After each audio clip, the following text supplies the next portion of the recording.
नमस्कार। ये आकाशवाणी शिमला है। अब आप ज्ञान ठाकुर से प्रादेशिक समाचार सुनिए।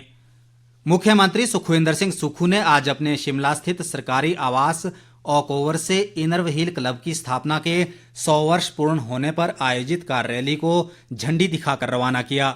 ये रैली दिल्ली में आयोजित अंतर्राष्ट्रीय स्तर के समारोह में संपन्न होगी। इस अवसर पर मुख्यमंत्री ने कहा कि इनर व्हील क्लब सामाजिक सरोकार से जुड़े अपने दायित्वों का बखूबी निर्वहन कर रहा है। उन्होंने इस संस्था के प्रयासों की सराहना करते हुए कहा कि ये संस्था 100 वर्षों से समाज के जरूरतमंद वर्गों के कल्याण के लिए विभिन्न गतिविधियां आयोजित कर रही है। मुख्यमंत्री ने कहा कि समाज के विकास में महिलाओं की भूमिका सबसे महत्वपूर्ण है। महिलाएं हर क्षेत्र में अग्रणी भूमिका निभा रही हैं। प्रदेश सरकार द्वारा महिला सशक्तिकरण की दिशा में कई कदम उठाए गए हैं, जिनके सकारात्मक परिणाम सामने आ रहे हैं। इस दौरान ग्रामीण विकास व पंचायती राज मंत्री अनिरुद्ध सिंह और अन्य गणमान्य लोग भी उपस्थित रहे। सूचना और प्रसारण मंत्री अनुराग सिंह ठाकुर ने आज विश्व भर में रह रहे सभी भारतवंशियों को प्रवासी भारतीय दिवस की शुभकामनाएं दी हैं। सोशल मीडिया पोस्ट में अनुराग ठाकुर ने कहा कि भारतीय मूल के लोगों ने देश के आर्थिक विकास और समृद्धि में महत्वपूर्ण भूमिका निभाई है। उन्होंने कहा कि विदेश में रहने वाले भारतीय देश के राजदूत हैं। वे देश के बाहर समृद्ध संस्कृति और एकजुटता के संदेश का प्रसार कर रहे हैं। स्वास्थ्य मंत्री कर्नल धनीराम शांडिल ने कहा है कि प्रदेश सरकार सभी वर्गों के संतुलित विकास के लिए वचनबद्ध है। आज सोलन जिले की शेर बनेड़ा व मशीवर पंचायत में सरकार आपके द्वार कार्यक्रम के तहत जन समस्याओं को सुनने के उपरांत उन्होंने ये बात कही। उन्होंने कहा कि प्रदेश के प्रत्येक व्यक्ति तक कल्याणकारी योजनाओं का लाभ पहुंचाना सरकार का लक्ष्य है और इस लक्ष्य की प्राप्ति में सरकार आपके द्वार कार्यक्रम मील का पत्थर साबित होगा। उन्होंने इस दौरान प्रदेश सरकार द्वारा जनहित में चलाई जा रही स्टार्टअप योजना सहित अन्य योजनाओं की जानकारी लोगों को दी ताकि पात्र व्यक्तियों को इनका लाभ मिल सके।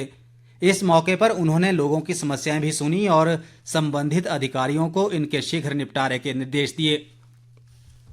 कृषि व पशुपालन मंत्री चंद्र कुमार ने कहा है कि अच्छी शिक्षा जीवन का सबसे बड़ा आधार है और कोई भी समाज बिना शिक्षा के अधूरा है।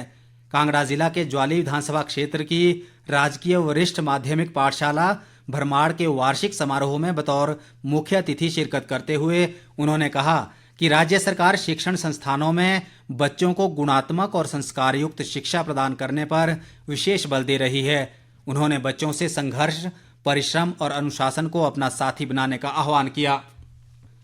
पूर्व मुख्यमंत्री व विपक्ष के नेता जयराम ठाकुर ने कहा है कि प्रधानमंत्री नरेंद्र मोदी के मजबूत नेतृत्व में करीब एक दशक में भारत की दुनिया में एक अलग पहचान बनी है। उन्होंने कहा कि प्रधानमंत्री का सपना देश को नई ऊंचाइयों पर ले जाना है और समाज के हर वर्ग तक केंद्रीय योजनाओं का लाभ सुनिश्चित बनाना है।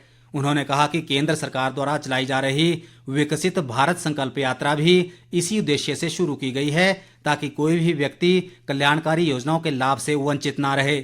आकाशवाणी से एक विशेष परिचर्चा में उन्होंने कहा कि मोदी सरकार ने इस कार्यकाल के दौरान देश में अभूतपूर्व विकास किया है और हिमाचल को भी दिल खोलकर मदद दी है। जयराम ठाकुर से ये विस्तृत चर्चा आज शाम 8 बजे आकाशवाणी शिमला से प्रसारित की जाएगी।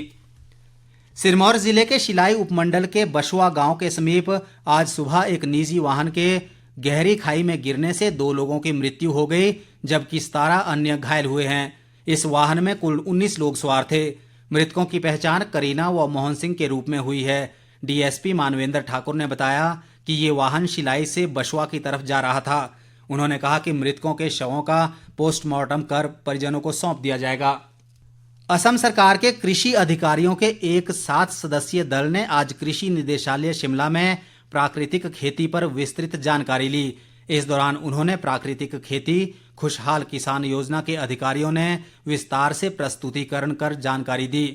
प्राकृतिक खेती खुशहाल किसान योजना के उप निदेशक डॉक्टर मोहिंदर भवानी ने बताया कि प्रदेश में 1,70,000 से अधिक किसान 24,000 हेक्टेयर से अधिक भूमि पर प्राकृतिक खेती कर रहे हैं।